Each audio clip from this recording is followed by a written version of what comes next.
For more on President Trump's strategy on Syria and the possibility of strikes on the country, let's turn now to Amanda Sloat. She's a senior fellow with the Brookings Institution and previously worked with the U.S. State Department under President Barack Obama. So, Amanda, we're seeing President Trump seemingly backpedaling on the promise to attack Syria, maybe? What do you make of this change in his rhetoric?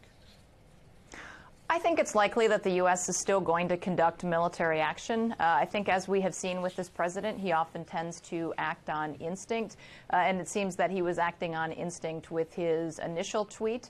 And what we may have been seeing this morning and in his public comments is slowly taking a step back on that. Aside from the tweets, what we are seeing in Washington is a normal policy process that is underway. The Vice President chaired a meeting yesterday with the National Security Council, bringing together the President's cabinet to presumably be discussing options for this.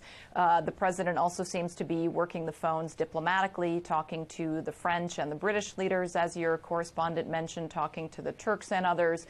So I think aside from what we are seeing in terms of some of the tweets coming out from the President, there does seem to be a more deliberative internal process within the U.S. government and also with international partners to identify what steps will be appropriate to take. What do you make of the fact that the president often criticized Barack Obama for laying out military strategy or military plans, and the president seemed to do that yesterday, seems to be backpedaling today? What do you make of that? There certainly is an irony that is not missed on anyone here in Washington, that the president is doing the exact same thing that he criticized his predecessor for doing. I think what's been disturbing even more people here is the very cavalier way in which he has been discussing the prospect of U.S. military action, which of course has very significant consequences on the ground, and depending on the scope of the military action could also have significant geopolitical consequences. You know, there are some that have made the argument, Trump has alluded to this argument, that he comes out with these fire and fury warnings of nuclear annihilation, in the case of North Korea, and then all of a sudden there's a meeting that's being planned. So he sort of threatens with hyperbole, if you will, and then he kind of backtracks, and that this is some kind of negotiation strategy or leveraging strategy. Do you think that that could be what's going on with Syria? If it is, it's an extremely risky game to play, and it's a very dangerous way to conduct foreign policy because it can lead other actors to miscalculate U.S. intentions and then to respond in unintended ways. So I'm hoping that what we are seeing by more measured comments by the president today is allowing time for an actual policy process to get underway so that we can do this in a much more calculated and thoughtful manner. And so let's talk about the other key player in all of this, and that is Russia. The country has said it would shoot down any U.S. missiles, and it even says that it would potentially shoot down, the launching pad for these missiles. So are you concerned about a proxy war breaking out in the region? Well, there's a couple things there. First, those comments primarily were made by Russia's ambassador to Beirut, and it seems that that was what President Trump was responding to with his initial tweet yesterday. The comments that we've seen coming out of Moscow today, your correspondent again quoted the foreign ministry, have been a bit more measured.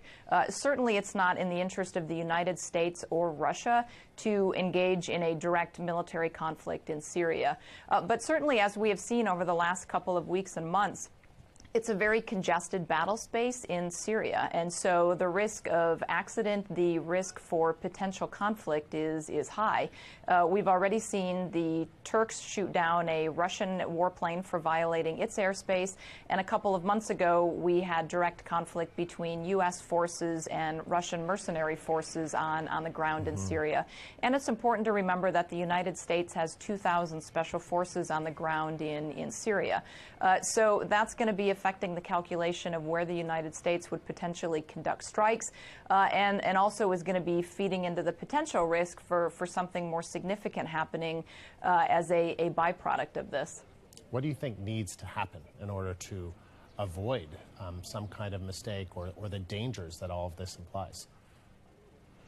I think some of what we are seeing now in terms of a much more deliberative policy process hopefully will be beneficial to that. The military presumably is going to be giving options to the president of potential strike locations, and they are going to have to think very clearly and carefully about where they are targeting, especially given the number of Russian and Iranian forces that are operating on the ground, as well as American forces in some locations. Presumably there are also conversations ongoing between the United States and the Russian military, as they have been for a number of years in Syria, to ensure that there is deconfliction of military operations on the ground there.